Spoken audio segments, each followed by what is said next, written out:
नमस्कार दोस्तों, स्वागत है आपका study for public service commission में आरआरबी एनटीपीसी ग्रेजुएट और अंडर ग्रेजुएट लेवल के सीरीज़ के अंदर जो है आज हम 34वां भाग यहाँ पे डिस्कस करने वाले हैं। इससे पहले जो है 33 पार्ट्स जो है आ चुके हैं। आई होप आपने उन सभी पार्ट्स को देख लिया होगा। अगर नहीं देखा है तो डेफिनेटली आपको जो है उन पार्ट्स को देखना चाहिए। कल वीडियो नहीं आई है, कल वीडियो जो है पब्लिश नहीं की गई थी क्योंकि होली का त्यौहार था। आप सभी ने आई होप इन्जॉय किया होगा, अच्छी से जो है होली को सेलिब्रेट किया होगा।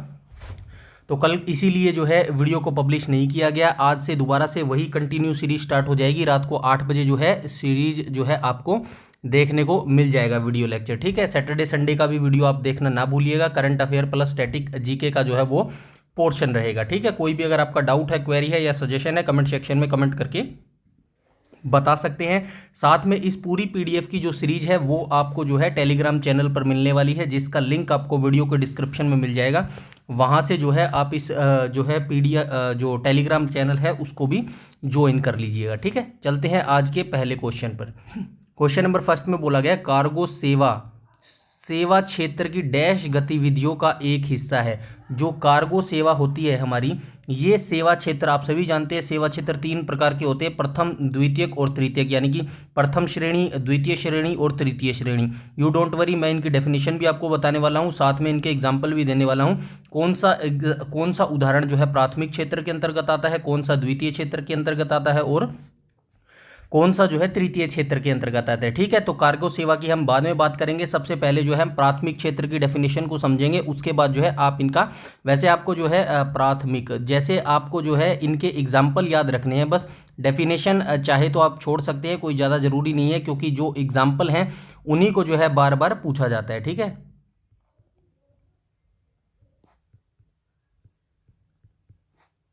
और हो जाएगा तृतीय क्षेत्र। ठीक है, सबसे पहले जो है प्राथमिक क्षेत्र। तो प्राथमिक क्षेत्र क्या होता है? प्राथमिक क्षेत्र वह क्षेत्र होता है जिसमें वस्तुओं और सेवाओं के लिए कच्चा माल और आधार जो उत्पाद है वो उपलब्ध कराने के लिए जो जिम्मेदार होता है उसी को जो है प्राथमिक क्षेत्र कहते हैं। फॉर एग्जांपल, जिस क्षेत्र के अंदर हमें कच्चा माल जो है प्राप्त होता है उसी को जो है प्राथमिक क्षेत्र बोला जाता है। और प्राथमिक क्षेत्र के जो एग्जाम्पल हो जाएंगे, यानी कि उदाहरण हो जाएंगे, वो कौन सा हो जाएगा? कृषि हो जाएगा, वानिकी हो जाएगा, कृषि हो जाएगा, वानिकी हो जाएगा, और क्या हो जाएगा? खनन हो जाएगा। तो ये तीनों ही किसके एग्जाम्पल है? प्राथमिक क्षेत्र के एग्जाम्पल है। द्वितीय क्षेत्र की बात करूं तो द्वितीय क्षेत्र में कौन सा उद्योग होता है? तो इस क्षेत्र के उद्योग में विभिन्न उपयोगों रूपों में प्राकृतिक उत्पादों का निर्माण होता है। यानी कि प्राथमिक क्षेत्र में हमें कच्चा माल प्राप्त होता है, दूसरे द्वितीय क्षेत्र में जो है उस कच्चे माल का निर्माण किया जाता है। निर्माण करके जो चीज़ों को बनाया जाता है उसी को जो है द्वितीय क्षेत्र बोला जाता है। और द्वितीय क्षेत्र के एग्जाम्पल क्या होंगे? तो ये होंगे लघु क्षेत्र, लघु क्षेत्र इकाइयां हो जाएंगी। ठीक है, लघु क्षेत्र इकाई हो जाएंगी, बड़ी फर्में हो जाएंगी।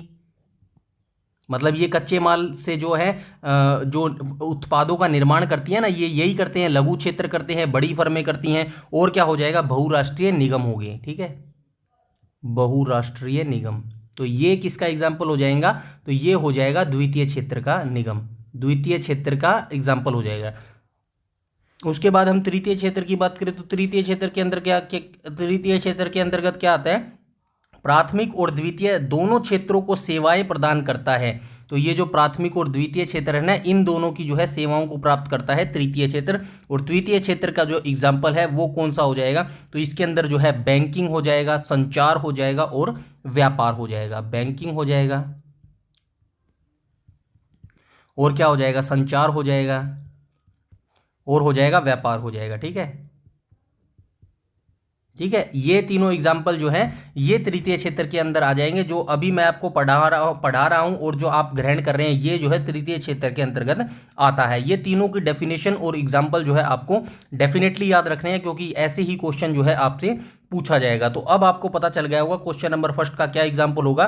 तो क्वेश्चन नंबर फर्स्ट का जो एग्जाम्पल हो जाएगा ये हो जाएगा तृतीय क्षेत्र। ठीक है, ये जो कार्गो सेवा है ना, किसी सेवा की जो हम क्षेत्र की सेवा दे रहे हैं, मतलब जो कार्गो बन के तैयार हो जाता है फिर उसको जो है माल के लिए कहीं और भेजा जाता है। ठीक है, ये तृतीय क्षेत्र के अंतर्गत आ जाता है। ठीक है, चलते हैं नेक्स्ट क्वेश्चन पे। क्वेश्चन नंबर सेकंड पर। तो क्वेश्चन नंबर सेकंड में क्या बोला गया है कि वह कौन सी भारतीय चित्रकला शैली है जिसमें शुद्ध सोने और कीमती पत्थरों की सजावट है और इनमें हिंदू देवताओं विशेष रूप से भगवान कृष्ण को जो है दर्शाया गया है। तो कौन सी वह भारतीय चित्रकला है जिसमें शुद्ध सोने और कीमती पत्थरों की सजावट की जाती है और इसके अंदर जो हिंदू देवता है विशेष रूप से भगवान कृष्ण को भी जो है दर्शाया जाता है। तो कौन सी ये भारतीय चित्रकला है? मधुबनी है, भित्ति चित्र है, वर्ली है। वर्ली तो महाराष्ट्र के अंदर है, आप सभी ने देखा भी होगा, इस क्वेश्चन को जो है बार बार पूछा जाता है, ये आप याद रखना। महाराष्ट्र जो चित्रकला है कहाँ की है? ये वर्ली की चित्रकला है। कौन सी है? वर्ली चित्रकला जो है महाराष्ट्र की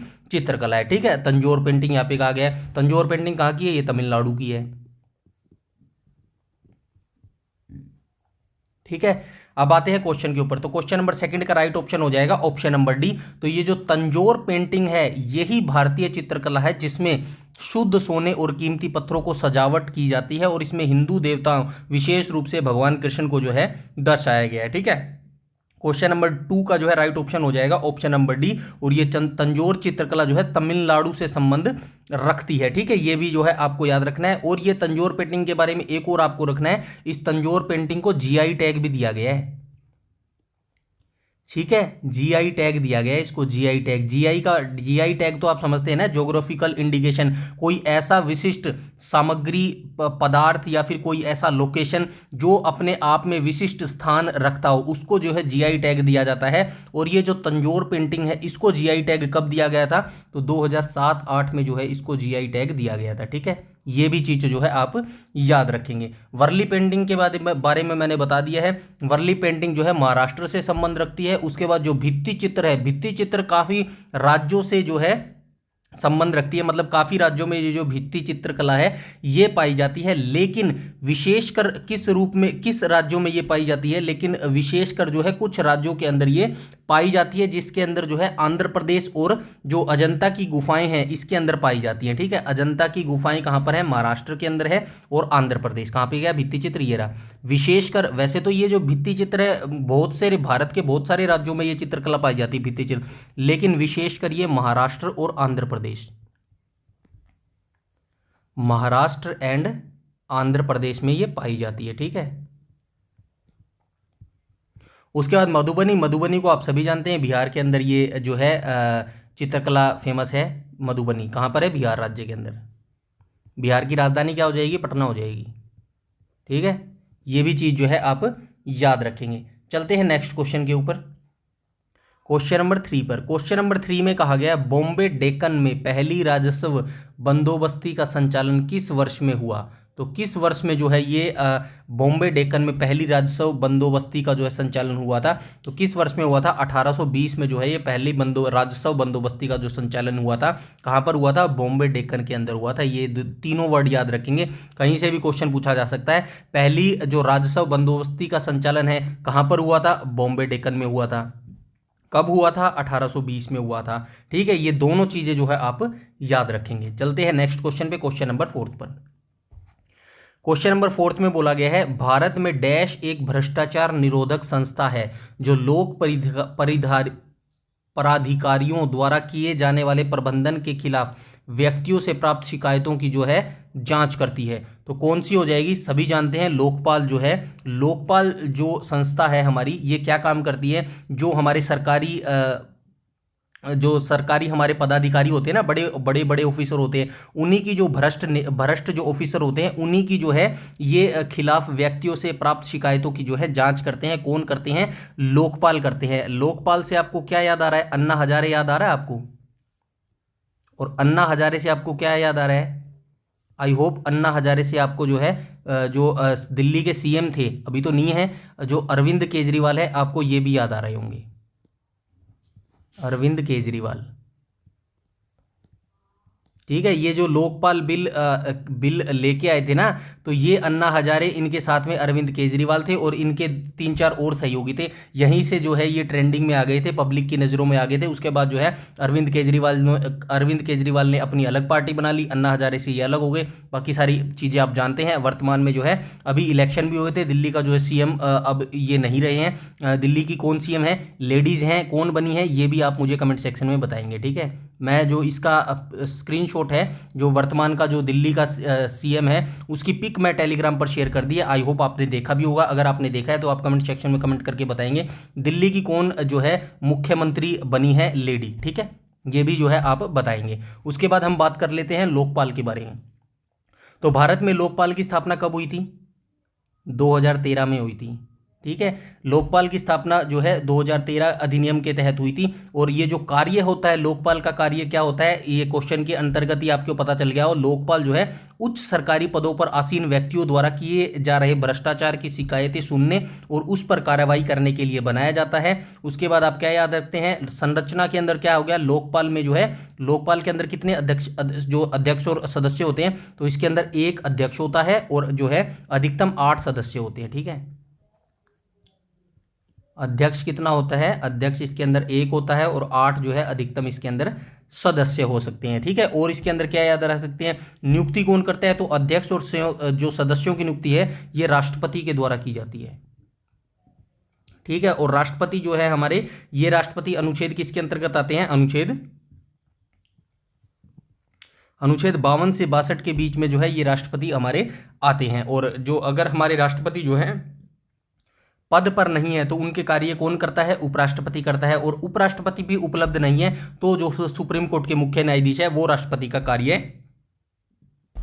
करते हैं, ठीक है। और इसके बारे में आप क्या याद रख सकते हैं, और ज़्यादा जानने की ज़्यादा जरूरत नहीं है। इनका जो कार्यकाल होता है, लोकपाल का जो कार्यकाल होता है वो कितने वर्ष का होता है? लोकपाल का जो कार्यकाल होता है वो 5 वर्ष का होता है, ठीक है। अभी फिलहाल के लिए आप इतना याद रखिएगा लोकपाल के बारे में। चलते हैं नेक्स्ट क्वेश्चन के ऊपर, ठीक है।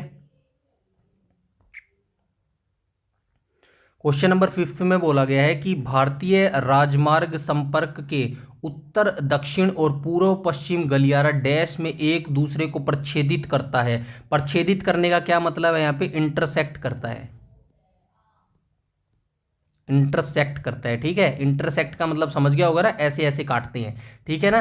तो ये भारतीय राजमार्ग संपर्क के उत्तर, दक्षिण और पूर्व पश्चिम गलियारा डैश में एक दूसरे को जो है काटता है, इंटरसेक्ट करता है। कहाँ पर इंटरसेक्ट करता है? तो ये करता है झांसी के अंदर, ठीक है। ऑप्शन नंबर बी जो है इसका करेक्ट हो जाएगा, ठीक है। चलते हैं नेक्स्ट क्वेश्चन के ऊपर, क्वेश्चन नंबर 6 के ऊपर।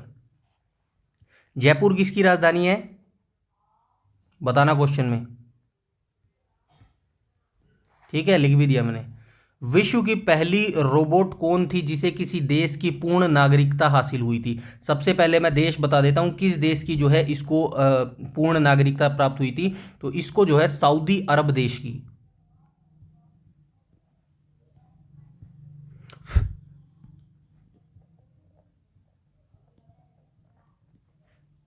वन सेकेंड, सऊदी अरब देश की पूर्ण नागरिकता प्राप्त हुई। और ये कब हुई? 2017 के अंदर हुई, ठीक है। तो 2017 में जो है सोफिया को सऊदी अरब देश की जो है पूर्ण नागरिकता प्राप्त हुई, सोफिया। तो ठीक है, सोफिया रोबोट थी, इसका नाम था सोफिया, ठीक है। सोफिया जो है रोबोट का नाम था। चलते हैं नेक्स्ट क्वेश्चन के ऊपर, क्वेश्चन नंबर 7 पर। क्वेश्चन नंबर 7 में बोला गया निम्नलिखित में से कौन सी पर्वत श्रृंखला वलित पर्वतों का उदाहरण है? तो वलित पर्वतों का जो उदाहरण है वो कौन सा हो जाएगा? तो हिमालय जो पर्वत है ना हमारा, जो हिमालय पर्वत श्रृंखला है हमारी, ये वलित पर्वतों का उदाहरण है। ये आप याद रखेंगे, वलित पर्वतों का उदाहरण है, ये है वलित पर्वत, ठीक है। और भी जो है मैं आपको बता देता हूँ, दुनिया की जो सबसे वलित पर्वतों के उदाहरण है वो आपको मैं बता देता हूँ। मैं लिखूंगा तो टाइम वेस्ट होएगा, मैं बोल रहा हूँ, आप ये याद रखना। अल्पाइन पर्वतमाला है, ये भी वलित पर्वत है। कहाँ पर अवस्थित है? यूरोप के अंदर अवस्थित है। रॉकी पर्वतमाला है, कहाँ पर अवस्थित है? उत्तरी अमेरिका में अवस्थित है। एंडीज पर्वतमाला है, कहाँ पर अवस्थित है? दक्षिण अमेरिका में अवस्थित है। अल्पेशियन पर्वतमाला है, कहाँ पर अवस्थित है? उत्तरी अमेरिका में अवस्थित है। यूराल पर्वत है, रूस के अंदर अवस्थित है। एटलस पर्वत है, उत्तरी अफ्रीका में अवस्थित है। काकेशस है, यूरोप और एशिया के बीच में अवस्थित है, ठीक है। इतनी सारी जानकारी जो है आप याद रखेंगे। चलते हैं नेक्स्ट क्वेश्चन के ऊपर, क्वेश्चन नंबर 8 के ऊपर।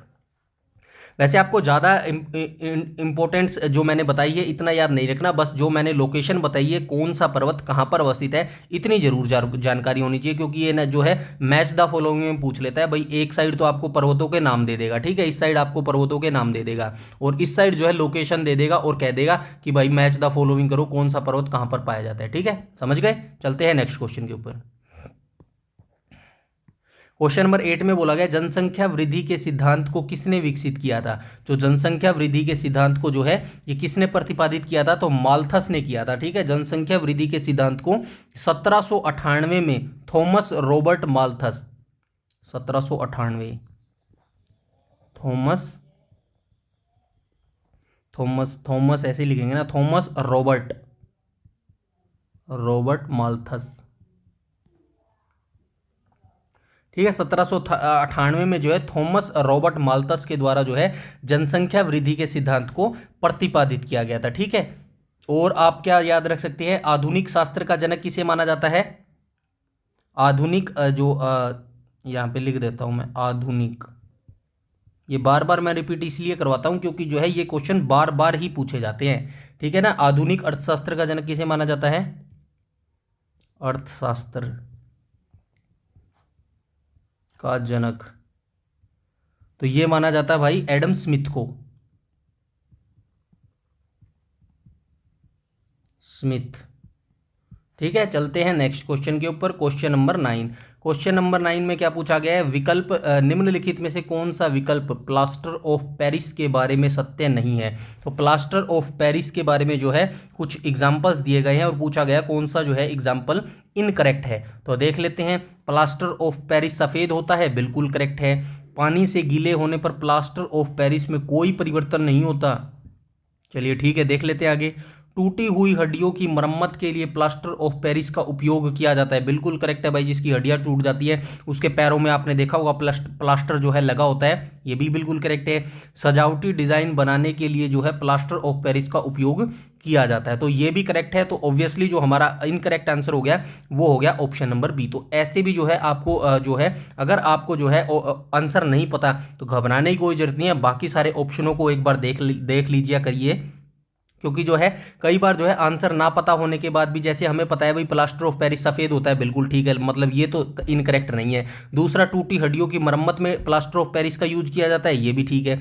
तीसरा भाई सजावटी डिज़ाइन में भी ऑब्वियसली जो है आपका इनकरेक्ट आंसर हो जाएगा ऑप्शन नंबर बी। तो ऐसा भी मेथड जो है आपको एलिमिनेशन मेथड आना चाहिए, और ये जो एलिमिनेशन मेथड है आपके पीसीएस जो एग्ज़ाम होते हैं ना, पब्लिक सर्विस कमीशन के, जो फॉर एग्जांपल आप अगर हरियाणा के लिए देंगे तो आप एचसीएस का एग्ज़ाम देंगे, राजस्थान के लिए देंगे तो आरएएस का एग्ज़ाम देंगे, यूपी के लिए देंगे तो यूपी पीसीएस का एग्ज़ाम देंगे। तो इस टाइप के जो एग्ज़ाम्स होते हैं ना, इनके अंदर जो है स्टेटमेंट बेस्ड क्वेश्चन में जो है ऐसे आपको बहुत सारे जो है क्वेश्चन देखने को मिलते हैं, और उनके अंदर जो है एलिमिनेशन मेथड बहुत ज़्यादा काम करता है। ठीक है, तो ये भी आपको ट्रिक आनी चाहिए। चलते हैं नेक्स्ट क्वेश्चन के ऊपर।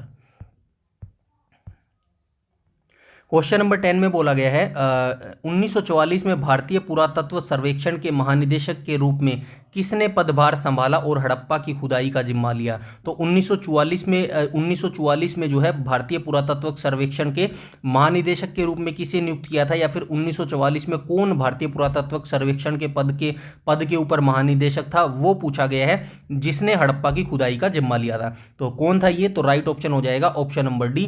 तो रेम व्हीलर जो है ये 1944 में भारतीय पुरातत्व सर्वेक्षण के महानिदेशक थे जिसने हड़प्पा की खुदाई का जिम्मा लिया था। और भारतीय पुरातत्व सर्वेक्षण की स्थापना कब हुई थी, भारतीय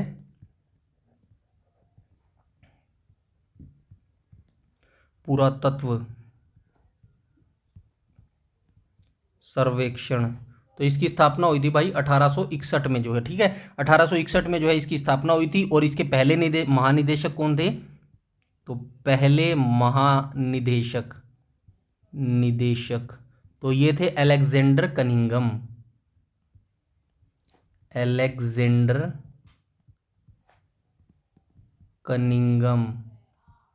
ठीक है, ये जानकारी भी आपको याद रखनी है। ठीक है, चलते हैं नेक्स्ट क्वेश्चन के ऊपर, क्वेश्चन नंबर 11 पर। क्वेश्चन नंबर 11 में बोला गया है 1 मई 2016 को शुरू की गई वह कौन सी योजना है जो गरीबी रेखा से नीचे के परिवारों की महिलाओं को निःशुल्क एलपीजी कनेक्शन प्रदान करती है? तो एलपीजी कनेक्शन से तो आई होप आप समझ गए होंगे किस योजना की जो है यहाँ पे बात की जा रही है। तो यहाँ पे जो है प्रधानमंत्री उज्ज्वला योजना की जो है बात की जा रही है। आपको याद रखना है प्रधानमंत्री उज्ज्वला योजना जो है कब शुरू की गई थी, तो इसको जो है शुरू किया गया था 1 मई 2016 को। ठीक है, ये डेट आपको याद रखना है क्योंकि स्टैटिक जीके के अंदर ऐसे ही क्वेश्चन पूछे जाते हैं, योजनाओं से रिलेटेड जो क्वेश्चन पूछा जाता है। प्रधानमंत्री उज्ज्वला योजना को कब शुरू किया गया था, तो 1 मई 2016 को जो है इस योजना को शुरू किया गया था। ठीक है, चलते हैं नेक्स्ट क्वेश्चन के ऊपर। और ये भी आप याद रखना, प्रधानमंत्री जनधन योजना कब शुरू की गई थी? 2014 में जो है प्रधानमंत्री जनधन योजना को शुरू किया गया था। ठीक है, चलते हैं नेक्स्ट क्वेश्चन के ऊपर। क्वेश्चन नंबर 12 में बोला गया है निम्नलिखित में से कौन सा विकल्प विद्युत धारा के तपन प्रभाव का जो है उदाहरण नहीं है? तो तपन प्रभाव का उदाहरण नहीं है तो कौन सा हो जाएगा? विद्युत धारा के तपन प्रभाव का जो उदाहरण है वो नहीं हो जाएगा, तो ये हो जाएगा पंखे की कार्यशीलता। राइट ऑप्शन हो जाएगा ऑप्शन नंबर बी। तो पंखे की जो कार्यशीलता है ये विद्युत धारा के तपन प्रभाव का उदाहरण नहीं है। ठीक है, चलते हैं नेक्स्ट क्वेश्चन के ऊपर। अब ये कैसे है? अब मैं ऐसे बता सकता हूँ, विद्युत इस्त्री यानी कि यहाँ पे प्रेस की बात हो रही है, जो आप कपड़ों में प्रेस करते हैं ना, उसमें जब बिजली आएगी तो वो गर्म हो जाएगी। ऐसा ही है क्या भाई? जो कोई साइंस का बच्चा होगा तो वो बताना, जो मैं बता रहा हूँ ऐसा ही होता है क्या? यहाँ पे ये क्या कहा गया क्वेश्चन में, कौन सा विकल्प विद्युत धारा के तपन यानी कि जो गर्म, मतलब जो विद्युत धारा जिसके अंदर आएगी तपन प्रभाव का उदाहरण नहीं है, मतलब वो गर्म नहीं होगी चीज। ऐसा ही है क्या? विद्युत इस्त्री यानी कि जो प्रेस होगी, प्रेस में बिजली आएगी तो वो गर्म होगी।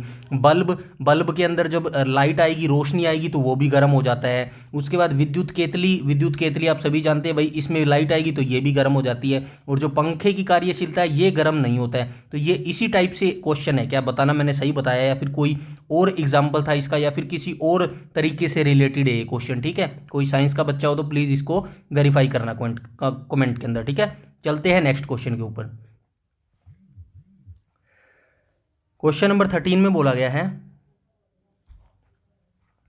भारतीय निर्यात संगठन के महासंघ द्वारा विकसित मोबाइल ऐप जो अंतरराष्ट्रीय व्यापार करने के लिए आवश्यक जानकारी की एक विस्तृत श्रृंखला प्रदान करता है, उसे क्या कहा जाता है? तो भारतीय निर्यात संगठन है महासंघ द्वारा, भारतीय निर्यात संगठन महासंघ द्वारा एक मोबाइल ऐप है जो अंतर्राष्ट्रीय व्यापार करने के लिए यानी कि इंटरनेशनल ट्रेड करने के लिए आवश्यक जानकारी की एक विस्तृत श्रृंखला जो है प्रदान करती है, उसे क्या कहा जाता है? तो उसे क्या कहा जाता है? उसे निर्यात मित्र जो है कहा जाता है। ये भारतीय निर्यात संगठन के महासंघ की एक मोबाइल एप्लीकेशन है ये निर्यात संघ।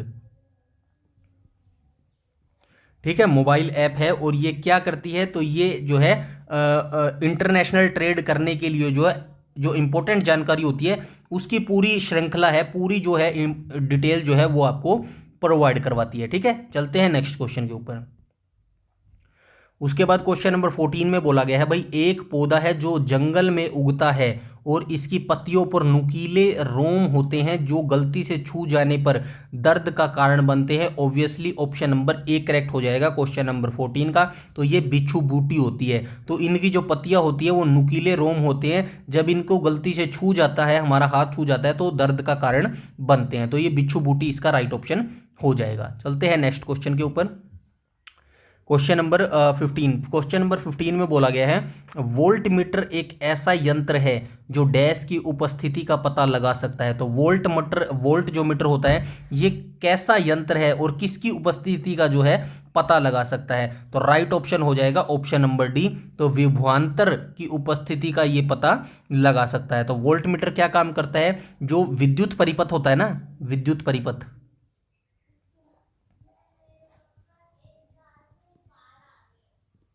विद्युत परिपथ के दो बिंदु, एक बिंदु ये हो गया, एक बिंदु ये हो गया, ठीक है, इन बिंदुओं के बीच में जो विभवांतर होता है ना, विभवांतर या वोल्टेज, उसी को मापने के लिए जो है यूज किया जाता है वोल्ट मीटर का। ठीक है, आई होप आप समझ गए होंगे। ठीक है, ये काम करता है वोल्ट मीटर। ठीक है, चलते हैं नेक्स्ट क्वेश्चन के ऊपर, क्वेश्चन नंबर 16 के ऊपर। क्वेश्चन नंबर 16 में बोला गया है भाई भारत का कौन सा बायोस्फीयर रिजर्व, सबसे पहले आप याद रखेंगे भारत में कुल कितने बायोस्फीयर रिजर्व हैं? भारत में कुल बायोस्फीयर रिजर्व।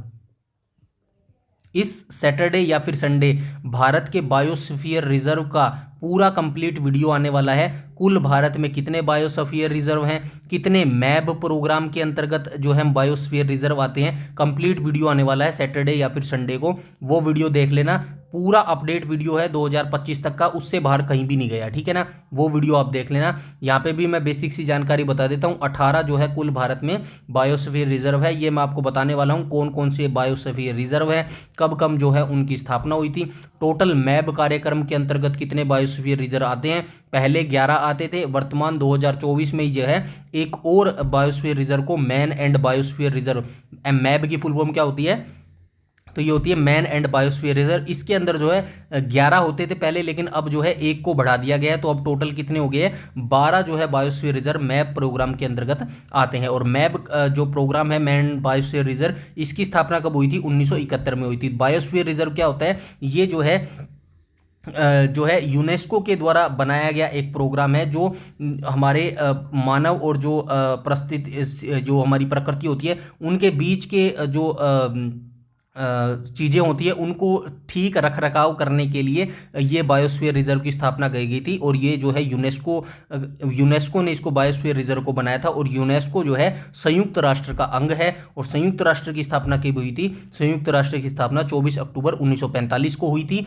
और जो इसका मुख्यालय हो जाएगा वो हो जाएगा न्यूयॉर्क के अंदर, ठीक है। आई होप आप समझ गए होंगे। यहाँ पे क्या पूछा गया है, भारत का कौन सा बायोस्फीयर रिजर्व 2018 में बायोस्फीयर रिजर्व यूनेस्को की विश्व नेटवर्क में शामिल होने वाला भारत का 11 बायोस्फीयर रिजर्व बन गया है। मैंने यहाँ पे आपको देख लो 12वां बता दिया है, तो 11वां यहाँ पे पूछा गया, तो 11वां कौन सा हो जाएगा, राइट ऑप्शन हो जाएगा ऑप्शन नंबर डी। तो ये कंचनजंगा था, जिसको 2018 में जो है 11वां बायोस्फीयर रिजर्व बनाया गया था, ठीक है। यूनेस्को के नेटवर्क में शामिल होने वाला कौन सा था, ये 11वां बायोस्फीयर रिजर्व था, ठीक है। आई होप आप समझ गए होंगे। और 12वां जो है मैंने बता दिया, ये अब लेटेस्ट हुआ 12वां आ चुका है, तो ये याद रखना 12 जो है अब भारत के अंदर बायोस्फीयर रिजर्व है, जो man and biosphere reserve programme के अंतर्गत आते हैं, ठीक है। संयुक्त राष्ट्र की माफ़ कीजिएगा, उस बाकी जो है मैं आपको इसके बारे में बता चुका हूँ, ठीक है। चलते हैं नेक्स्ट क्वेश्चन के ऊपर। हो सके तो आप इस वीडियो के कमेंट सेक्शन में बताना, ये जो 12वां है ना, 12वां कौन सा है, कहाँ पर अवस्थित है, ठीक है। कमेंट सेक्शन में आप बताना, फाइंड आउट करना, गूगल से मिल जाएगा आपको काफ़ी इजीली। क्वेश्चन नंबर 70 की बात करूँ, संयुक्त राष्ट्र विश्वविद्यालय कहाँ पर अवस्थित है, तो संयुक्त राष्ट्र विश्वविद्यालय जो है टोक्यो जापान के अंदर अवस्थित है, ठीक है। संयुक्त राष्ट्र विश्वविद्यालय की स्थापना कहाँ पर हुई थी, ये राष्ट्र महासभा, संयुक्त राष्ट्र महासभा के द्वारा 1973 में इसकी स्थापना की गई थी। संयुक्त राष्ट्र महासभा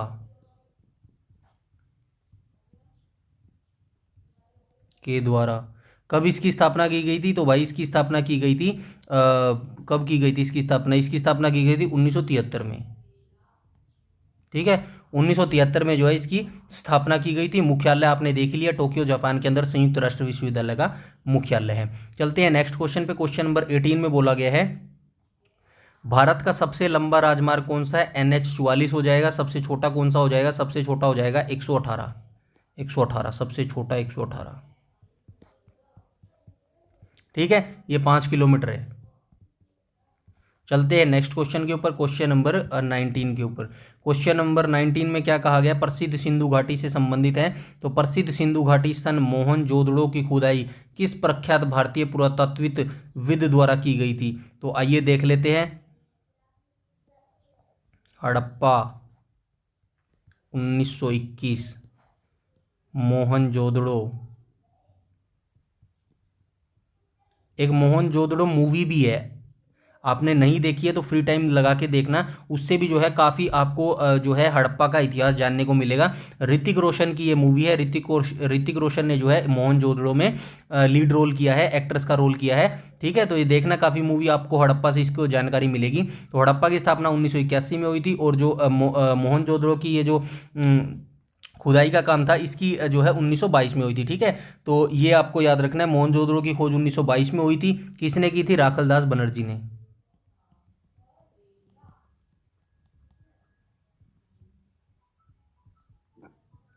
और इसकी किसने की थी, दयाराम साहनी ने।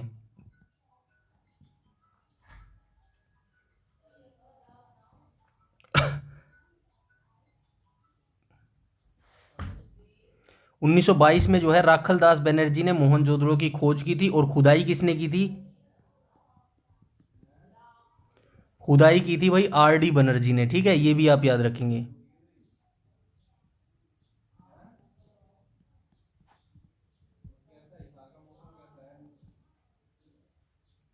ठीक है, ये भी जो है आप याद रखेंगे। ठीक है, और दयाराम साहनी के द्वारा जो है हड़प्पा की खोज की गई थी।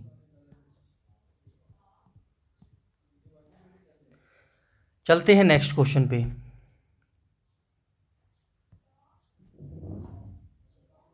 ये ऑप्शन नंबर सी करेक्ट हो जाएगा इसका। प्रसिद्ध सिंधु घाटी स्थल मोहनजोदड़ो की खुदाई जो है किसने की थी? आर डी बनर्जी के द्वारा जो है इसकी खुदाई की गई थी। ठीक है, चलते हैं नेक्स्ट क्वेश्चन पे, क्वेश्चन नंबर 20 पे। क्वेश्चन नंबर 20 में कहा गया भूमध्य सागर और लाल सागर को कौन सी नहर जोड़ती है? तो ये जो भूमध्य सागर और लाल सागर को जो है स्वेज नहर जोड़ती है। ठीक है, राइट ऑप्शन हो जाएगा ऑप्शन नंबर बी। स्वेज नहर के बारे में आप क्या याद रखेंगे? स्वेज नहर कहाँ पर अवस्थित है? मिस्र के अंदर ये अवस्थित है।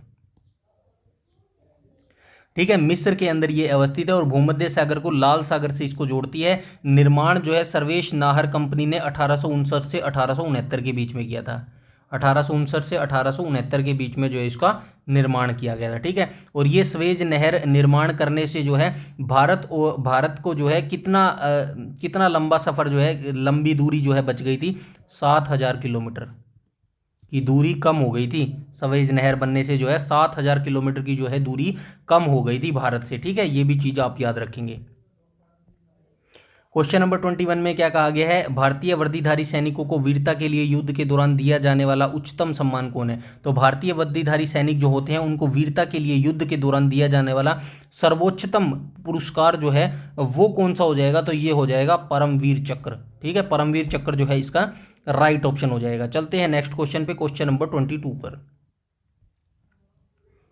2 में बोला गया नाभिकीय ऊर्जा के विकास से संबंधित कौन सा भारतीय संगठन कोलकाता में स्थित है? तो नाभिकीय ऊर्जा के विकास से संबंधित भारतीय संगठन है एक, जो कि कोलकाता में स्थित है। तो कोलकाता में कौन सा स्थित है?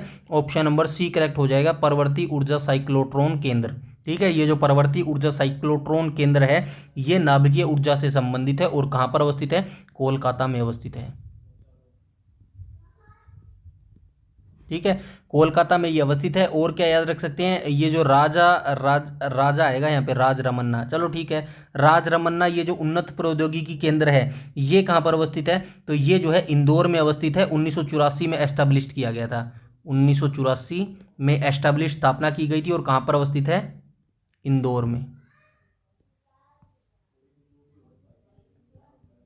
ठीक है, इंदौर में ये अवस्थित है। भाभा परमाणु केंद्र कहाँ पर है? सभी जानते हैं, महाराष्ट्र में अवस्थित है। कब स्थापना हुई थी? 1954 में स्थापना हुई थी। ठीक है, और क्या याद रहे, और क्या रह गया? और तो जो है परमाणु खनिज अन्वेषण और अनुसंधान निदेशालय की बात करूं तो इसकी जो कहाँ पर अवस्थित है ये आप मुझे बताएंगे। ठीक है, ये मुझे बताओ कमेंट सेक्शन में। चलते हैं नेक्स्ट क्वेश्चन पे, क्वेश्चन नंबर 23। निम्नलिखित में से कौन सा हड़प्पा स्थल शिल्प कलाओं के उत्पादन से संबंधित नहीं है? तो हड़प्पा स्थल ऐसा कौन सा है जो शिल्प कलाओं के जो है उत्पादन से संबंधित नहीं है? राइट ऑप्शन हो जाएगा ऑप्शन नंबर बी करेक्ट हो जाएगा। मांडा जो है ये हड़प्पा स्थल शिल्प कलाओं के उत्पादन से जो है संबंधित नहीं थे। और ये जो बालाकोट है ना, बालाकोट ये कहाँ पर अवस्थित है? पाकिस्तान के बलूचिस्तान में।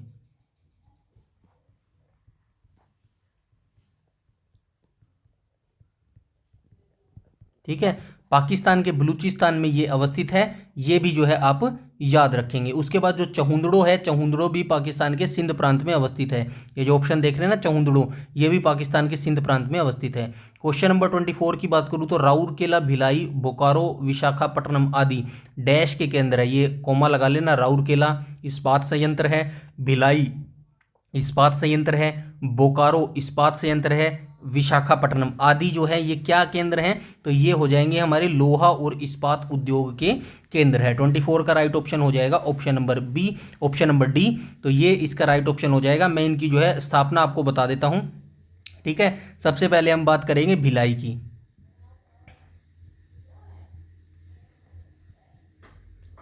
भिलाई इस्पात संयंत्र कब स्थापना हुई थी? 1967 में स्थापना हुई थी। ठीक है, कहाँ पर अवस्थित है? छत्तीसगढ़ में। उसके बाद आप क्या याद रखेंगे? बोकारो। बोकारो की स्थापना कब हुई? 1964 में। कहाँ पर है? झारखंड में। उसके बाद आप क्या याद रखेंगे? उसके बाद आप याद रखेंगे दुर्गापुर इस्पात संयंत्र।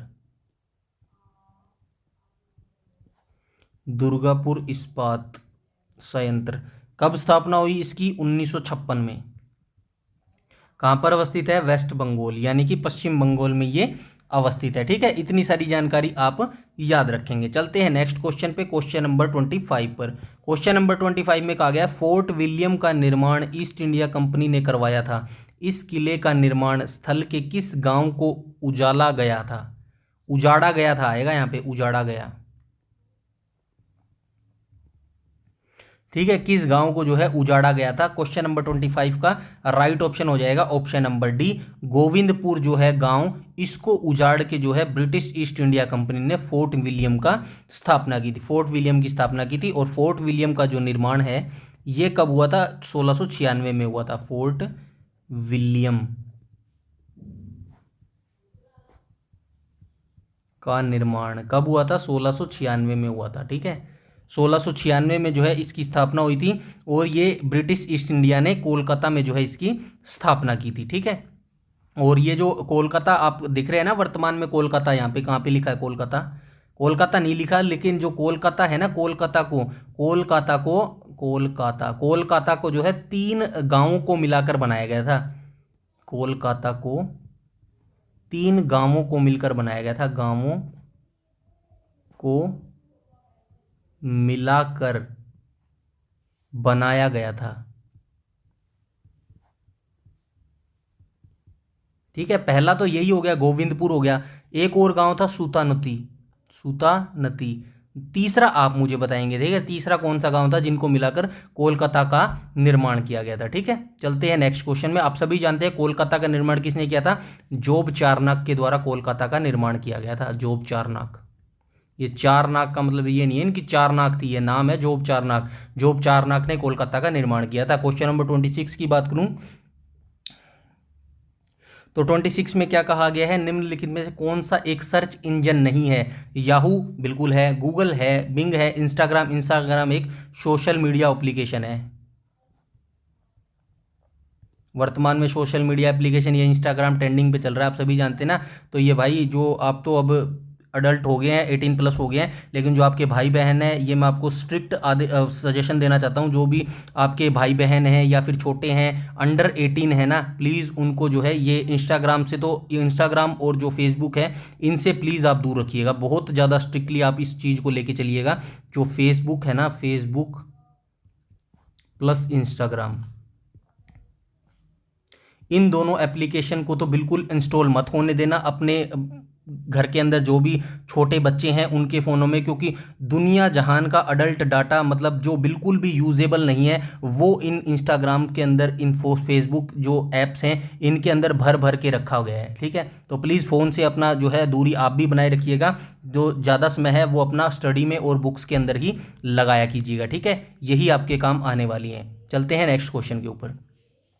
क्वेश्चन नंबर 27 में बोला गया फलों में मीठेपन के लिए कौन सी शर्करा उत्तरदायी है? फ्रुक्टोज जो है इसका राइट ऑप्शन हो जाएगा। क्वेश्चन नंबर 27 का राइट ऑप्शन हो जाएगा फ्रुक्टोज। जो फलों में मीठापन होता है ना, वो फ्रुक्टोज के कारण ही होता है। चलते हैं नेक्स्ट क्वेश्चन पे, क्वेश्चन नंबर 28 में बोला गया विद्युत धारा मापने के लिए प्रयुक्त होने वाले यंत्र को क्या कहा जाता है? तो विद्युत धारा जो है किस यंत्र से जो है नापी जाती है? एमीटर जो है राइट ऑप्शन हो जाएगा। विद्युत धारा जो है किसके द्वारा मापी जाती है? तो एमीटर के द्वारा जो है ये मापी जाती है। क्वेश्चन नंबर 29 की बात करूं तो इसमें क्या कहा गया? लोकसभा की पहली महिला स्पीकर के रूप में किसे नियुक्त किया गया था? तो ये थी मीरा कुमार। ठीक है, तो हमारी जो लोकसभा थी, कब गठित हुआ था लोकसभा का जो गठन हुआ था कब हुआ था? 1952 में हुआ था। ठीक है, 1951-52 में पहले आम चुनाव हुए थे। पहले आम चुनाव कब हुए थे? 1951-52 में। ठीक है, और पहले अध्यक्ष कौन थे?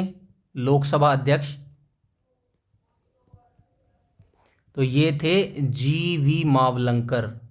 ठीक है, मावलंकर।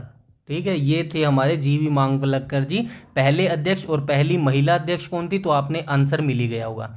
पहली महिला अध्यक्ष थी मीरा कुमार। ठीक है, ये मीरा कुमार जी थी। तो राइट ऑप्शन हो जाएगा ऑप्शन नंबर बी। चलते हैं नेक्स्ट क्वेश्चन पे। 30 में बोला गया स्टार्टअप इंडिया किस मंत्रालय का एक प्रमुख कार्यक्रम है। तो क्वेश्चन नंबर 30 का जो है राइट ऑप्शन क्या हो जाएगा, ऑप्शन सी जो है करेक्ट हो जाएगा। वाणिज्य और उद्योग मंत्रालय के अंतर्गत ये आता है। स्टार्टअप इंडिया जो है ये किस मंत्रालय के अंतर्गत आता है, वाणिज्य और उद्योग मंत्रालय के अंतर्गत आता है। और स्टार्टअप इंडिया की शुरुआत कब हुई थी, जनवरी 2016 में।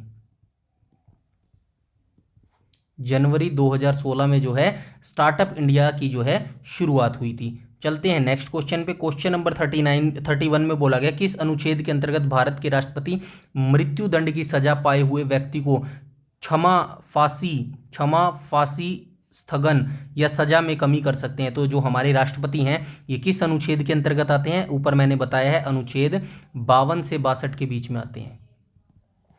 ठीक है, अनुच्छेद 52 से 62 के बीच में आते हैं। और ये जो है भारत के राष्ट्रपति भारत के प्रथम नागरिक भी हैं। ठीक है, भारत के प्रथम नागरिक भी हैं। तो ये जो है किसी भी व्यक्ति की सजा को क्षमा कर सकते हैं, फांसी से जो है निपटान कर सकते हैं, स्थगन कर सकते हैं, उसकी सजा को रोक सकते हैं या फिर सजा में कमी कर सकते हैं, ये राष्ट्रपति कर सकते हैं। तो ये अनुच्छेद किस अनुच्छेद के अंतर्गत जो है राष्ट्रपति ऐसा कर सकते हैं, तो ये कर सकते हैं अनुच्छेद 72 के अंतर्गत। ठीक है, राइट ऑप्शन हो जाएगा ऑप्शन नंबर डी जो है करेक्ट हो जाएगा क्वेश्चन नंबर 31 का। और राज्यपाल क्या कर सकता है, सबसे पहले आप याद रखेंगे राज्यपाल किस अनुच्छेद के अंतर्गत आता है, तो 161 के तहत जो है 161 अनुच्छेद के तहत जो है सजा को कम या निलंबित कर सकता है, लेकिन मृत्यु दंड को जो है क्षमा नहीं कर सकता। ये इंपॉर्टेंट याद रखेंगे। ठीक है, याद रखेंगे क्या कर सकता है राज्यपाल, 161 अनुच्छेद के तहत जो है सजा को कम कर सकता है या फिर निलंबित कर सकता है, लेकिन जो मृत्यु दंड है ना उसको क्षमा नहीं कर सकता। यही डिफरेंस है राष्ट्रपति और राज्यपाल के अंदर। ठीक है, चलते हैं नेक्स्ट क्वेश्चन के ऊपर। क्वेश्चन नंबर 32 में जो है बोला गया है निम्नलिखित में से कौन निर्धारित करता है कि विभिन्न प्रोग्राम इंटरनेट पर डाटा का आदान प्रदान कैसे करते हैं। तो कौन करता है, HTTP करता है। HTTP की फुल फॉर्म हो जाएगी हाइपर टेक्स्ट ट्रांसफर प्रोटोकॉल, जो है इसकी फुल फॉर्म हो जाएगी। ये भी याद रखेंगे। ठीक है, और HTTP के आगे जो है S भी आपने देखा होगा ऐसे, तो इस S का क्या मतलब होता है ये भी आप मुझे बताएंगे। ठीक है, चलते हैं नेक्स्ट क्वेश्चन पे।